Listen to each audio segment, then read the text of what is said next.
Okay. Good morning, everybody. I'm sorry I couldn't join you in Paris. I had my bags all ready, and Mother Nature decided otherwise. And the lovely little town I live in Shropshire, was completely cut off. No taxis, trains, buses, in or out. And it's still the same today. I've spent 45 years as a language service provider, as a translator, as a business owner, and in the last 20 years, I've been providing Dutch-ish translations using some form of machine translation, coupled usually with translation memory. These have been mainly technical translations in the chemical, transportation, and communications industries. I started out with rule-based machine translation, handcrafting thousands of rules. And the great thing about NMT is that the model of the rules itself. You don't have to write any rules, you just have to write the right recipe. And I went for open NMT because of the helpfulness and friendliness of the open NMT community, which for me, as a translator who writes programs and computation linguist, was very important. As a language service provider, I see four particular points to be of importance. Access, you've got to get into the engine and you've got to get the stuff out of the engine. Handling OOVs, unknown words, very, very important. Customization, you've got to get the translations, put it in words using terms and expressions specific to the industry for which you are working.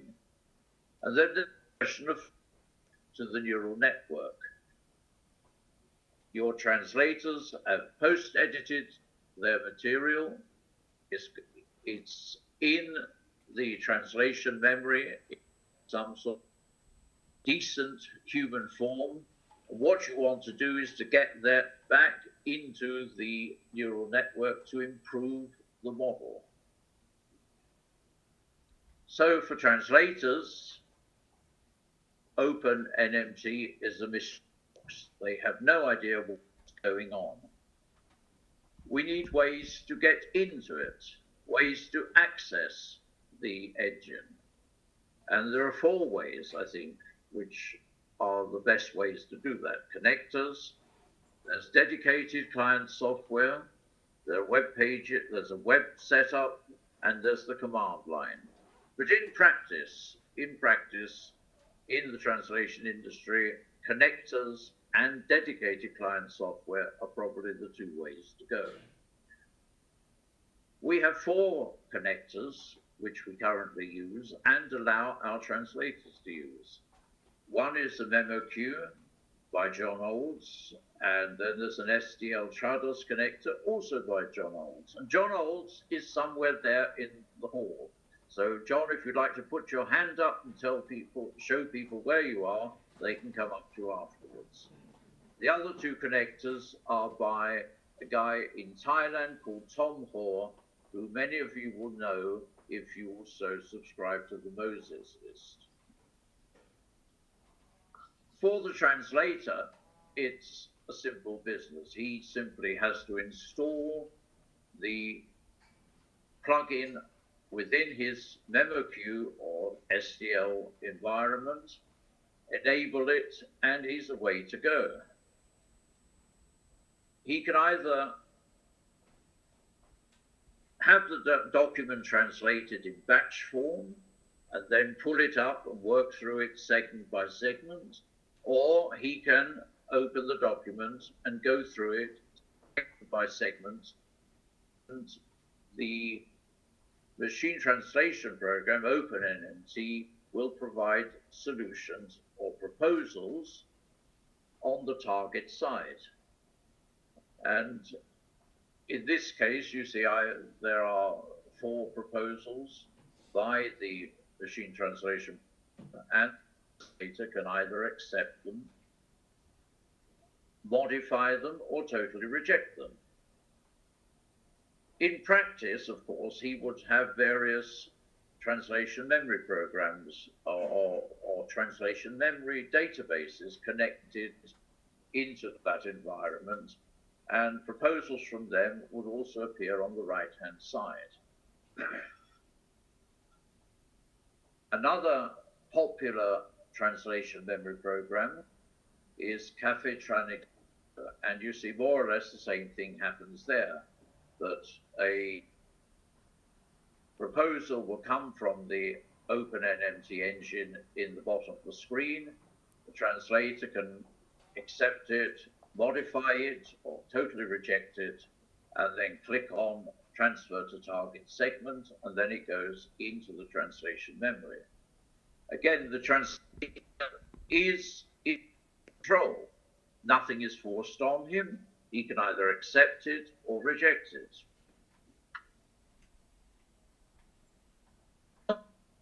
Translators have translation memory programs, and there are many other users of our service who are not translators. So we've also designed what we call the Neural MT Gateway.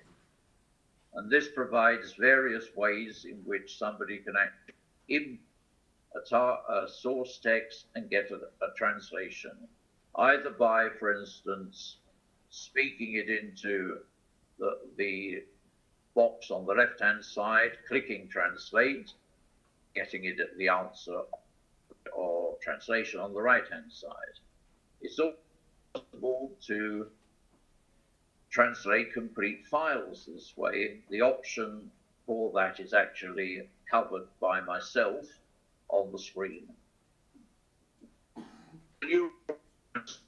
MT Gateway, it will take a docx ODF file, generate a translation in the original format, and generate a TMX file, which can then be pulled into a translation memory program.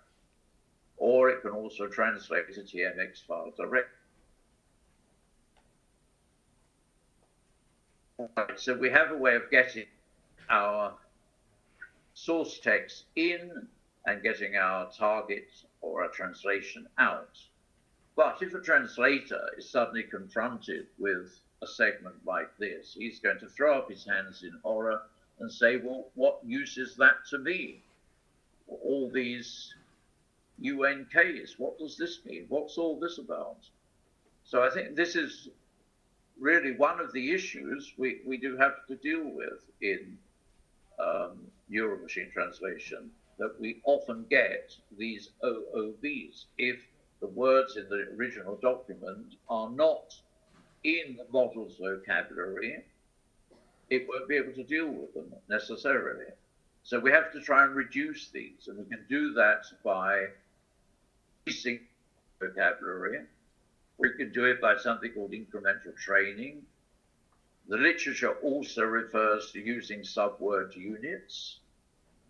There's the possibility of using a compounder, and there's also the option of using a phrase table. In practice, we use the last 2 of these. For instance, you word Fabriksdirekteur. It may not be in the vocabulary, and just putting it through as it is, it would not be able to come up with an answer, and it would either give you the Dutch word or it would give you the UNK.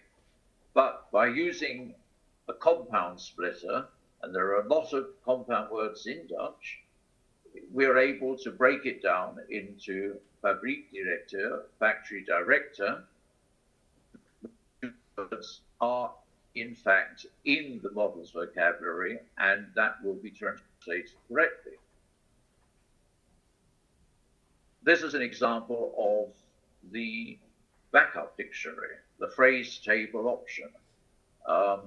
We are lucky to have had built up over 350,000 words dictionary from Dutch to English and English into Dutch, which means that for the technical work we do,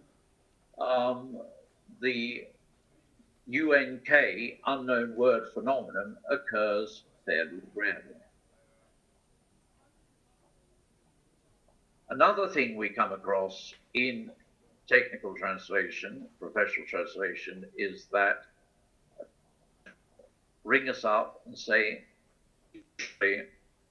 on a Friday night with a huge translation, and then say, here's a list of words which we want translated our way, which means that words which will be translated perfectly well by the model differently by this particular client. And how do we deal with that? If you look at these two sentences, the model itself is actually able to distinguish the different translations.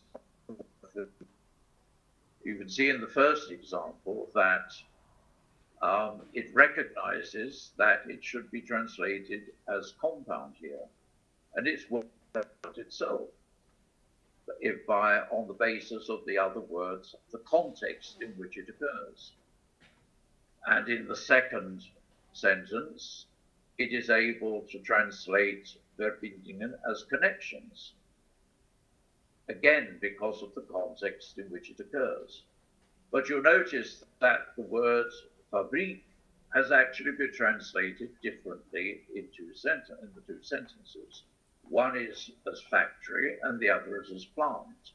This is perhaps because our client has said, in our company, we always translate Fabrik as plant and not as factory.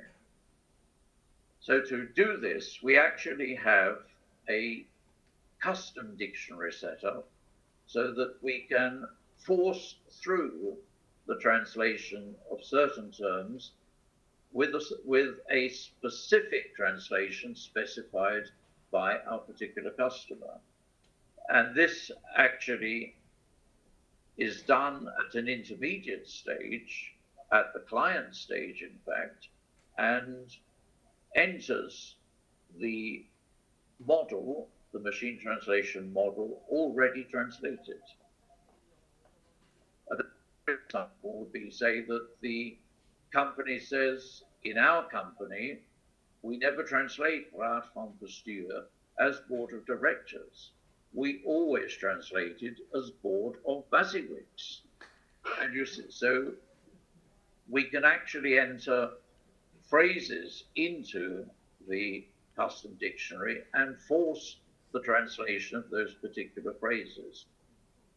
Of course, this, one might argue that this will be by a translator within the translation memory environment at post-editing stage. But if you have a very translation which is needed in a hurry, it is actually much better to try and relieve the translator of that work and get it right first time. So here we have a little hand-drawn diagram of our actual workflow. And you can see here that source stop will go either in or it will go into our MemoQ connector with the connector. And then from there, it will go into an intermediate server. And in the intermediate server, all sorts of little things go on, which will, in a way, protect text for submission to the ONMT server. One of these would be the handling of numbers. Dutch, for instance, uses very long compound numbers. 21,450 could be written as one word in Dutch. So in the intermediate server, we would have a few routines which would actually break that down correctly, because there's no way you could possibly put every single number into the model's vocabulary. And again, in the post-processing stage, we would be able to pick up little idiosyncrasies of the model and massage them and put them right so that they would be presented in the correct form in the final document. And the other point here is the notion of incremental training, that the way we're trying to do it at the moment is to take our translation memory, which hopefully contains good translations, and then use that, or the updated part of our translation memory, use that for our incremental training of our model. This is all very experimental at the moment, and we've only done it on a few occasions since I've only been using open neural machine translation for about 10 months, so I'm by no means an expert. And it's all very much a learning game. But what we're trying to do is to take the recent additions to the translation memory and then using them to retrain our model, or the existing model, using the human translations, the post-edited material from the translation memory. And that is a way which we hope to actually gradually improve the quality of the translations output by the ONMT server. As far as I can see, I think I've used up my time now, so if you want to learn anything else about what we are doing, you can log on to this website. And I'd like to thank you very much for listening to me. I'm not very good at doing these online presentations, but I hope you got something out of it. Thank you very much.